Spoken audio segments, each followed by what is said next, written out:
Hello there, welcome back to Backyard Ballistics. Today we're taking care of some very historical guns with a very interesting background. That is not one, but two Thompson submachine guns, both World War II relics.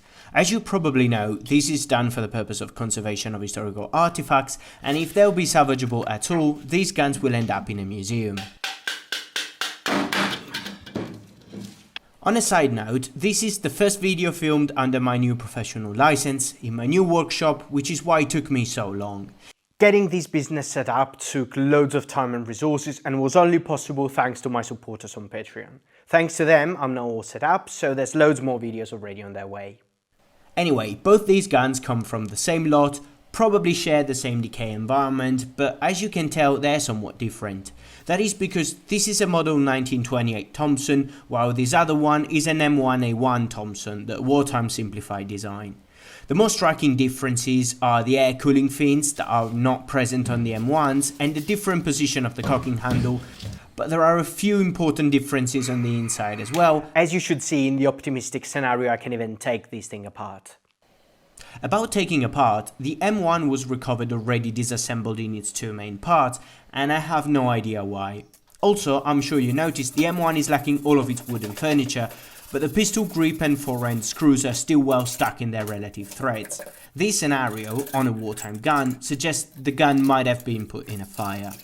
Although not a proper form of disposal, burning was a quick and easy way during wartime of rendering weapons at least temporarily unusable. Although steel doesn't burn, wood does, and you can't really use a gun without a stock unless you have a spare one at hand. This explanation finds more credit by looking at the Model 28. This one still has its pistol grip and fore-end, but the latter looks charred, and I definitely don't think the barrel could have gotten hot enough to do that.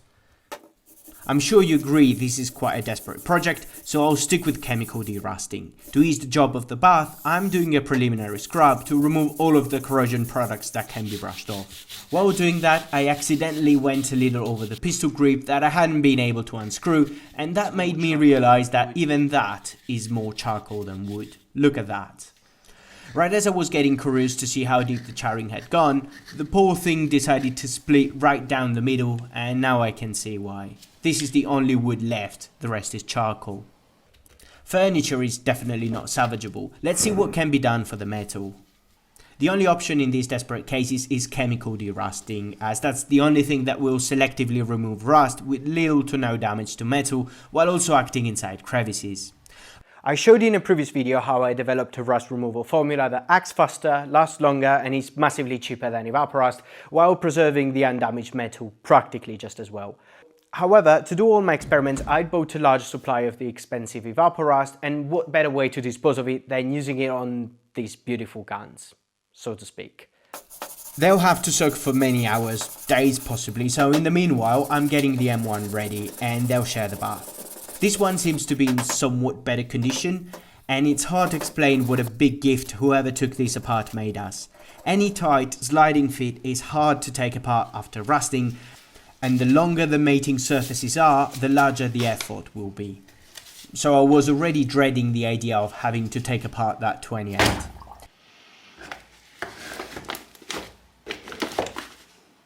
Anyway, this is exactly 24 hours later.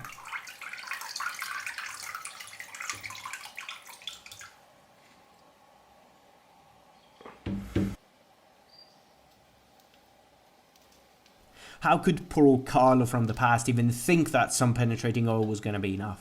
Luckily he realized soon enough though, and got the torch out, which is the only thing that's going to get the job done here.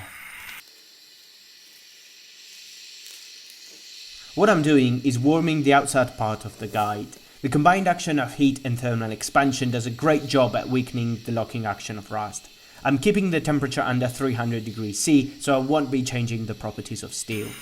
I should also take advantage of this movement to get some lubricant to seep over, but most oils boil off or decompose at this temperature, so I'm instead using wax from a candle. This is an old-timer trick, but I've found it really helps. See how it flows inside crevices. Then I'm gently pulling the trigger back since it won't come apart otherwise.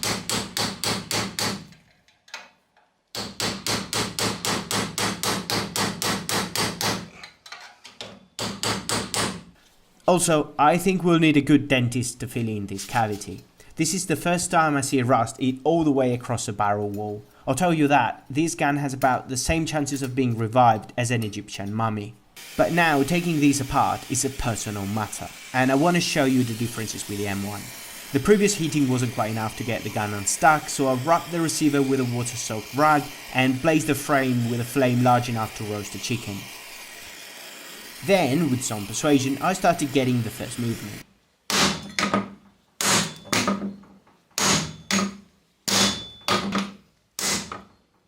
I also used a C-clamp to make sure the trigger will stay pulled during the persuasion. See, normally you'd keep the trigger pulled by hand, but the designer of the gun didn't really account for the use of a 2-pound hammer to feel trippy.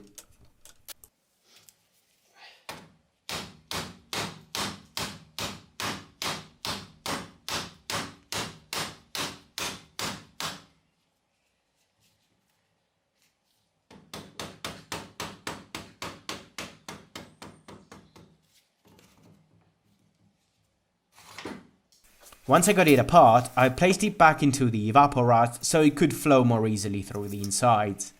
By now the M1 is already mostly rust free and I can try to take the bolt out.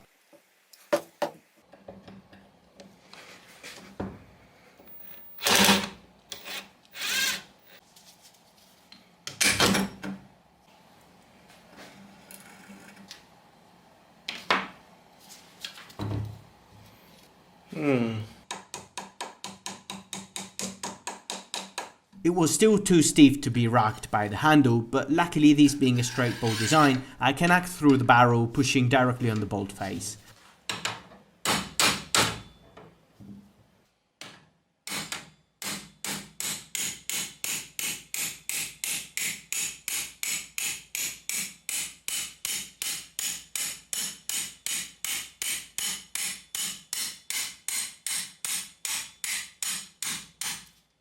I'm using a length of tubing since a solid rod might damage the firing pin, which on this design is fixed.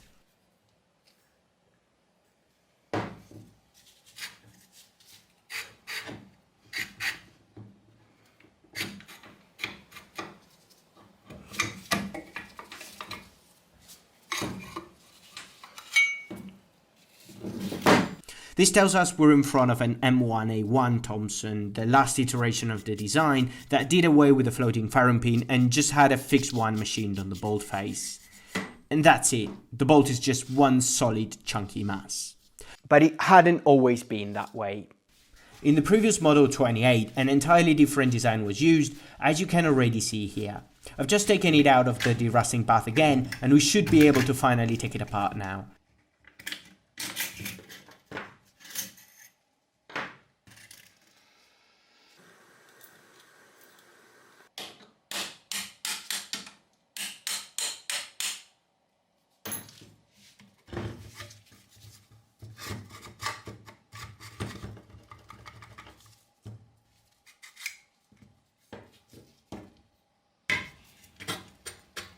See that yellow thing towards the front of the bolt? That's the bleach lock, and it had a crucial role in the development not only of the Thompson SMG, but of the whole auto ordnance company that made it. Allow me a short digression on the story of the Thompson that I promise is really fascinating. It all started in 1915, long before you might have thought, when an Ordnance Department general named John Taliaferro Thompson, after failing to convince the US Army to start development on a self-loading rifle, decided to do so himself, founding the Auto Ordnance Corporation.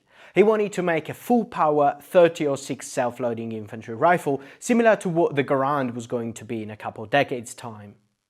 Back then, the only automatic long arms in existence were the early machine guns, and it was unclear if their working principles could be downscaled to a rifle-like size.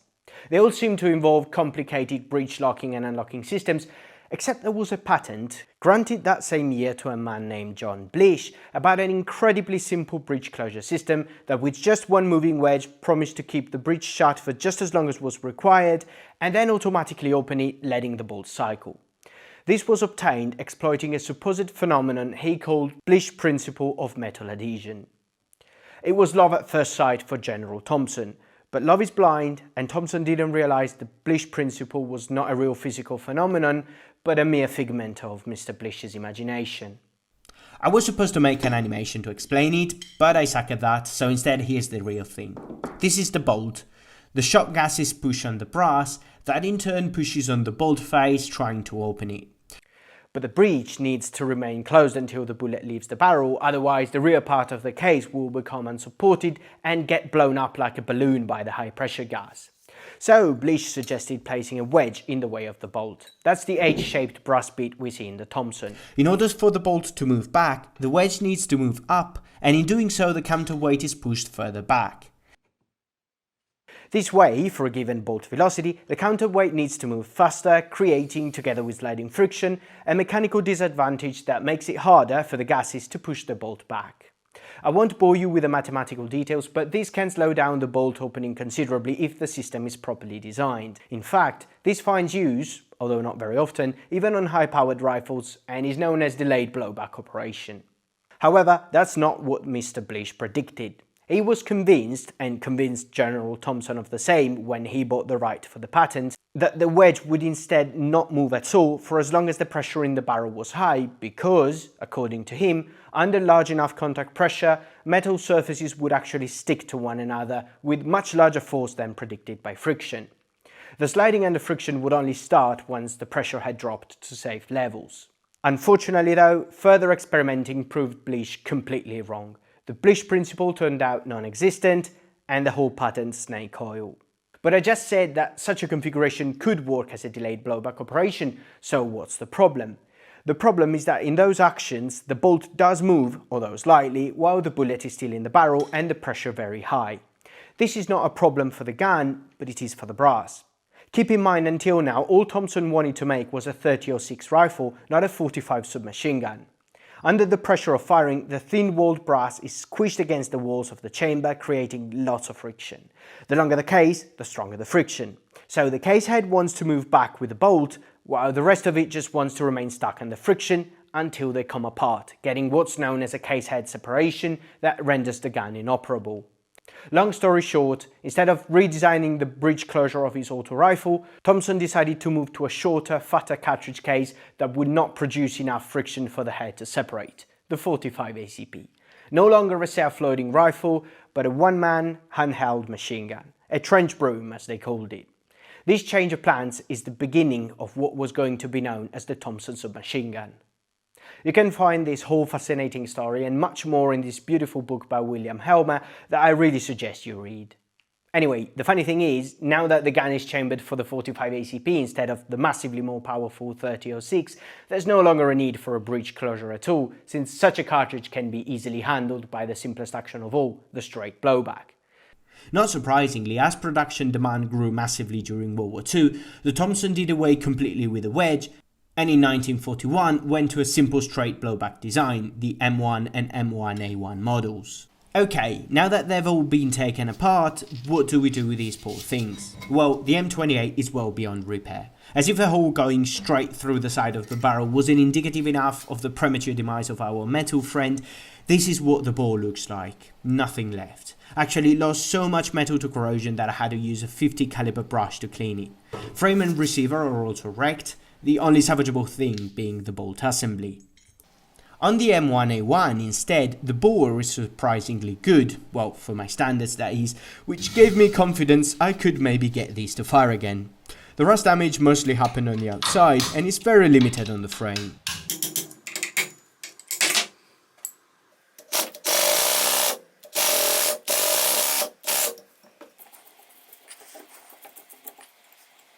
On the barrel and receiver, on the other hand, the outside is rougher than a cheese grater, with some very deep craters left by corrosion.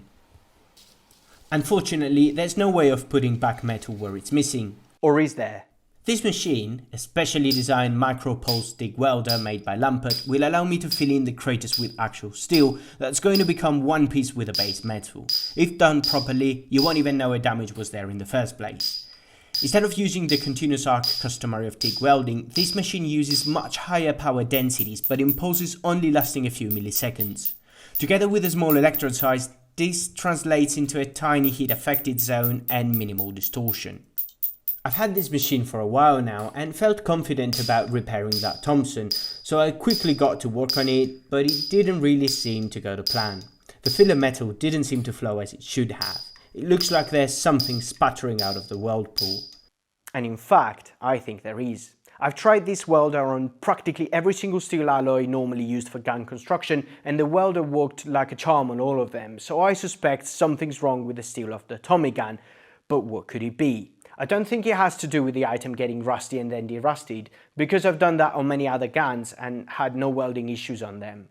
So there must be something wrong with whatever steel was used on the Thompson specifically. And indeed, there was. I got out all the books I could find on the Thompson, and in one I found some original blueprints. Among those was what I was looking for, the receiver of the M1 Thompson with its material specification. The first choice of material stated is X1340 steel, a now obsolete steel grade, member of a particular family of steels called free machining. In them, a specific amount of impurities is deliberately introduced in the composition to make machining easier. This does sacrifice some mechanical properties though, and what is worse for me, reduces weldability to miserable levels.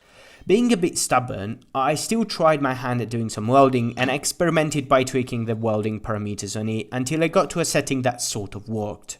In the end, I managed to get something that was at least half decent. Notice how a crater has now been filled with filler wire until the surface of the weld sits higher than the surrounding one. Then it's only a matter of filing or sanding it down and you won't even know it was there.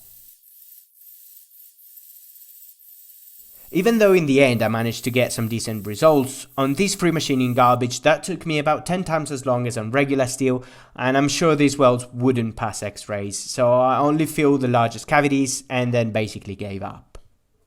After filing all my welds, I went for a very light sandblast to uniform the texture of the surfaces, and then it's time for a finish. Apparently, Thompsons were blued during wartime, and parkerizing only became commonplace on them after the war, as leftover Tommy guns were refinished in military arsenals. It wouldn't even matter on something this rough, but I still went with regular bluing. And now we're ready for reassembly.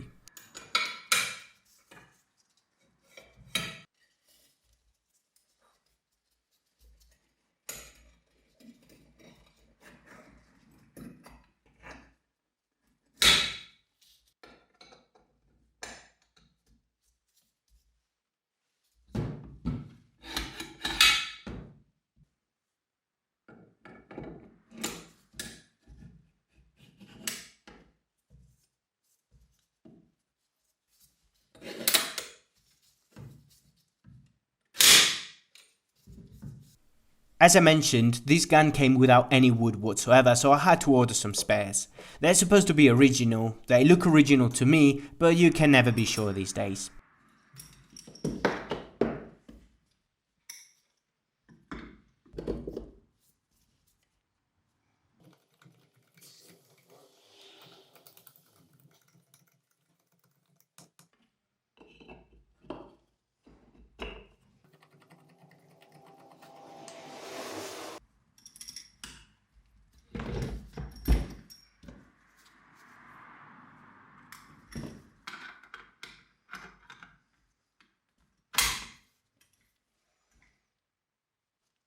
Anyway, this is it finished.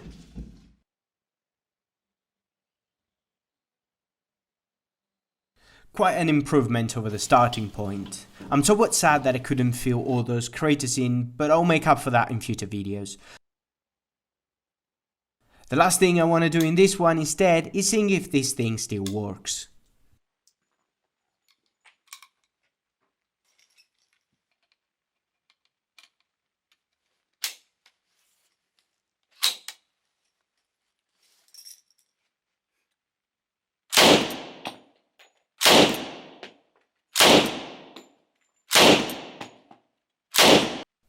Keep in mind, before doing this we tried it remotely on a rifle rest, but it ended working fine.